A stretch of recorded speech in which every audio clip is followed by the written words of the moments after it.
Hello friends, DBG education में आपका स्वागत है। आज का जो हमारा टॉपिक है वो टॉपिक है यूरोप में राष्ट्रवाद। कहने का मतलब है कि यूरोप में राष्ट्रवाद किस प्रकार से पनपता है या यूरोप में राष्ट्रवाद के कारण क्या क्या है। सबसे पहले हमें ये जानना होगा कि जो राष्ट्रवाद होता है वो क्या होता है। राष्ट्रवाद मीन्स हम शॉर्ट में समझ लें बिल्कुल एक लाइन में, तो वो होता है कि अपने राष्ट्र के प्रति पूर्ण रूप से समर्पित होना। अपने राष्ट्र के प्रति पूर्ण रूप से समर्पित होना। अब पूर्ण रूप से समर्पित मीन्स ये क्या होगा, इसमें ये होगा कि आप तन मन धन से निष्ठापूर्वक देश की सेवा में लगे रहें, देश के प्रति समर्पित रहें। चलिए हम बात करते हैं इसके आगे कि यूरोप में राष्ट्रवाद जो फैला उसका जो मोटिवेट है वो उसे सबसे पहले कहाँ से मिला। तो जो मैंने लाइन लिखी है 1789 की फ्रांसीसी क्रांति।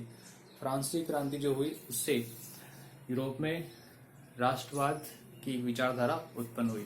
ये कारणों में भी इसका मेंशन है, लेकिन एक मोटे तौर पर हम पूरा कंक्लूजन निकालें तो कह सकते हैं कि फ्रांसीसी क्रांति के कारण ही यूरोप में राष्ट्रवाद आया था। चलिए तो हम देखते हैं यूरोप में राष्ट्रवाद के प्रमुख कारण। तो यूरोप में राष्ट्रवाद का जो पहला कारण है वो देखते हैं, मध्यम वर्ग का उदय। अब मध्यम वर्ग का उदय, पहले हमें ये समझना होगा कि मध्यम वर्ग होता क्या है। एक तो उच्च वर्ग होता है और एक निम्न वर्ग होता है, और जो बीच का वर्ग होता है वो क्या होता है, मध्यम वर्ग होता है। मतलब इसमें यह हुआ कि उच्च वर्ग के अंतर्गत तुम ऐसे, तो फ्रेंड्स हम बात करते हैं मध्यम वर्ग की। मध्यम वर्ग में हम देखें तो क्या क्या है, देखें पूंजीपति वर्ग का आधिक्य। पूंजीपति जो वर्ग था उसका क्या था, आधिक्य था। मतलब संख्या में वो क्या थे, बहुत ज्यादा थे। अब उनके पास जो सारा व्यवस्था थी वो उन्हीं के पास थी, अधिकांश जनसंख्या कृषि में। और उसके अलावा जो निम्न श्रेणी की जनसंख्या थी वो सारी किससे संबंधित रखती थी, कृषि से संबंधित रखती थी। और कृषि से संबंध रखने के कारण जो पूंजीपति वर्ग था या जमींदार वर्ग था या सामंत वर्ग था वो इनसे क्या लेता था, टैक्स वसूलता। साथ में दूसरी ओर व्यापार और औद्योगिक उत्पादन भी बढ़ने लग गया था। औद्योगिक उत्पादन भी बढ़ने लग गया था। इससे क्या हुआ, जो मध्यम वर्ग था, जो दोनों के बीच की स्थिति वाला जो वर्ग था वो धीरे धीरे क्या हो गया, परिपक्व होने लग गया और वो अपने अधिकारों के बारे में जानने लग गया कि मैं भी कुछ कर सकता हूँ। इसलिए वो एक जागरूक हो गए, और जागरूक होने के कारण उन्होंने सोचा कि अब हमें ऐसी व्यवस्था अपनानी चाहिए जिससे कि सभी का क्या हो सके, भला हो सके। तो इस प्रकार पूंजी मध्य वर्ग का उदय हो जाता है। फिर इसके बाद में दूसरा है उदारवादी राष्ट्रवाद। यूरोप में लोगों के मन में राष्ट्रवाद की भावना थी, लेकिन साथ साथ में कैसा राष्ट्रवाद, उदारवादी राष्ट्रवाद। उदारवादी राष्ट्रवाद मीन्स होता है कि जिसमें सभी को क्या माना जाए, समान माना जाए, सभी के साथ समानतापूर्ण व्यवहार किया जाए, स्वतंत्रता मिलनी चाहिए। लेकिन साथ ही उनमें एक शर्त ये बात भी सामने आई कि ये सभी चीजें क्या होनी चाहिए, सीमित दायरे में होनी चाहिए। सीमित दायरे में क्या होता है कि ऐसी स्वतंत्रता या समानता भी नहीं मिलनी चाहिए जिससे कि जो राष्ट्र है वो बिखरने के कगार पर आ जाए। मैंने लिखा है फर्स्ट लाइन, मर्यादित स्वतंत्रता एवं समानता का होना। उदारवादी राष्ट्रवाद है उसमें क्या होता है कि सभी लोगों को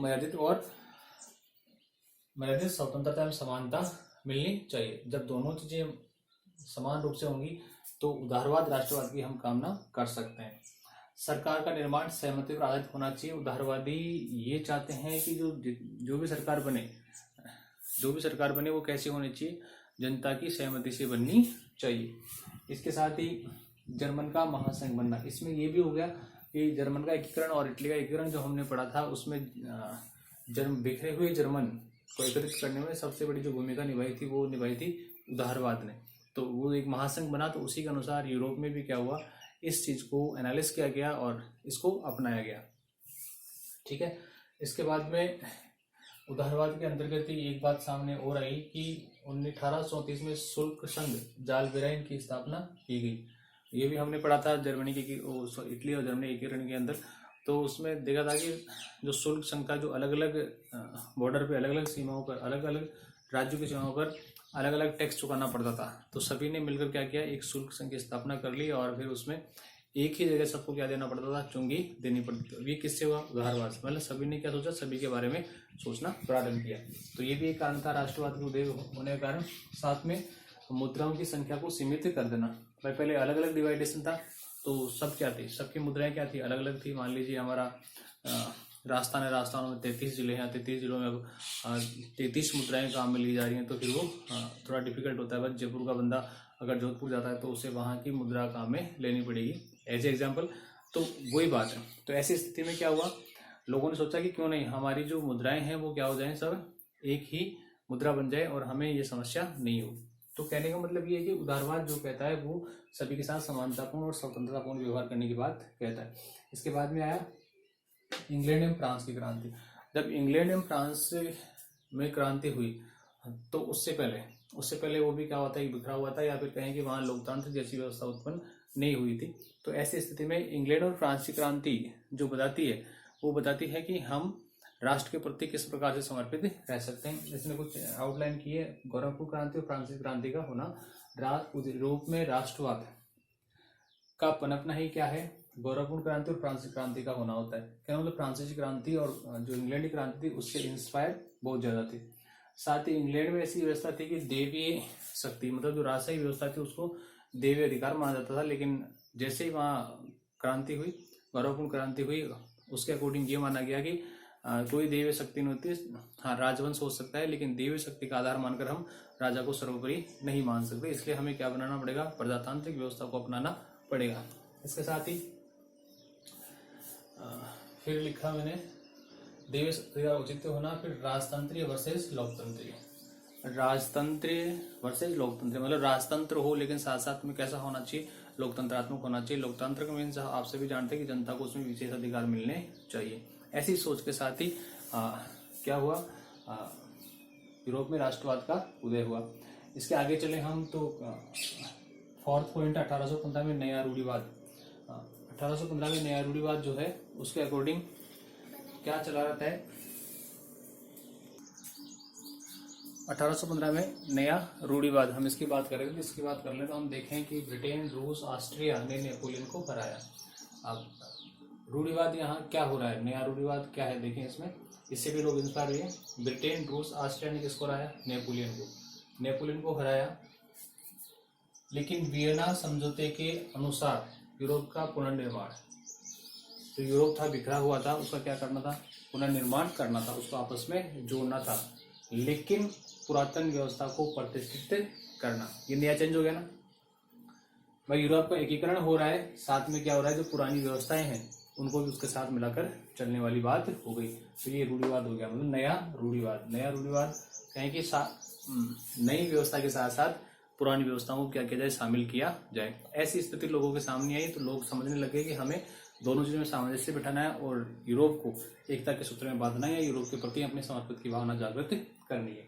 तो ये 1815 वाला बात हो गई। फिर इसके बाद में क्रांतिकारी, हम देखते हैं हमारे सामने ऐसी कई चीजें सामने आ जाती हैं जिसकी वजह से हम क्या हो जाते हैं, इंस्पायर हो जाते हैं। तो ऐसे कुछ संगठन बने, ऐसे कुछ क्रांतिकारी हुए जिनकी वजह से लोगों के मन में राष्ट्र के प्रति भावना पैदा हुई। जैसे कि मान लीजिए एग्जाम्पल ले हम, हमारे राजस्थान में कोई घटना घटती है और मतलब राजस्थान बिखर रहा है या फिर और कुछ हो रहा है, तो ऐसी स्थिति में कोई राजनेता आता है या जो क्रांतिकारी आता है वो एक मोटिवेट स्पीच देता है, वह अपने देश के प्रति समर्पित होने की भावना जागृत करता है, या फिर उसने पहले भी ऐसे बहुत सारे काम किए हैं जो एक मिसाल के तौर पर जाने जाते हैं। तो वही बात होती है कि क्रांतिकारी के द्वारा किए जाने वाले कार्यों से हम बहुत ज़्यादा इंस्पायर होते हैं। जैसे दूसरे एग्जाम्पल की बात कर लें, जैसे हमने कोई मूवी देखी है, नेस्ले जो मूवी देख ली हमने मान लीजिए कोई, और उस मूवी में जो करेक्टर जो निभाया जाता है तो उसका असर हम पे 4-5 दिन तक वैसा रहता है, हम उसकी तरह करने की कोशिश करते हैं। तो ये क्या होता है, एक इंस्पायर्ड होता है व्यक्ति।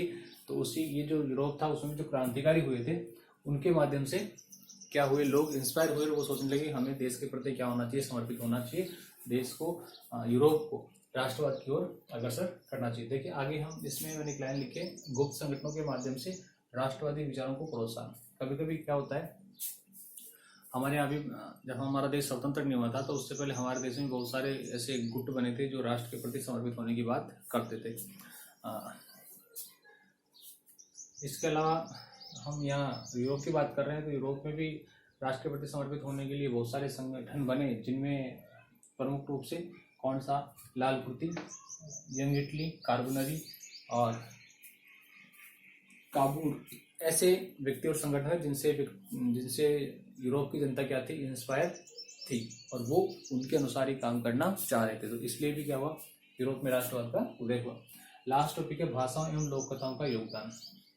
ये भी हमें मानना चाहिए कि अगर किसी देश के प्रति समर्पित की भावना जागृत होती है तो सबसे पहले हमें ये होना चाहिए कि हमें उस क्षेत्र विशेष में उसी की भाषा के अनुसार बात करनी चाहिए। मान लीजिए हम राजस्थानी हैं और हमारे सामने आके वो इंग्लिश में लेक्चर दे और हमें राष्ट्र के प्रति समर्पित होने की बात करें तो आई थिंक हम समझ नहीं पाएंगे। और अगर उसी लोकल क्षेत्र में उसी भाषा में वहाँ का एक व्यक्ति विशेष जिसकी पहचान है, जो इन क्षेत्रों से जुड़ा हुआ है, वो अगर अपनी भाषा में समझा रहा है तो हम क्या करेंगे, उसके बाद वो जल्दी समझ जाएंगे और वैसा करने की कोशिश करेंगे। तो वही बात यहाँ है कि भाषा और जो लोक कथाएं हैं, जो इंस्पायर करती हैं, जो कहानियाँ हैं, वो हमें क्या करती है, राष्ट्र के प्रति समर्पित होने की भावना जागृत करती है। तो डियर फ्रेंड, ये था हमारा यूरोप में राष्ट्रवाद का उदय, जिसमें हमने 4 पॉइंट पढ़ लें। मध्यम वर्ग, उदारवादी, इंग्लैंड एवं फ्रांस, 1815 में नया रूढ़िवाद, क्रांतिकारी और भाषा एवं लोक कथाओं का योगदान। तो डियर फ्रेंड, अगर वीडियो अच्छा लगा तो प्लीज़ आपसे पोलिटली रिक्वेस्ट है कि आप अधिक से अधिक लाइक करें, शेयर करें, चैनल को सब्सक्राइब करें। साथ ही जो मेरा फेसबुक पेज है डीबीडी एजुकेशन के नाम से ही, उसको भी आप शेयर और लाइक करते रहें ताकि हमें मोटिवेट मिलता रहे और हम अच्छी वीडियो बनाने की कोशिश कर सकें। जय हिंद, जय भारत।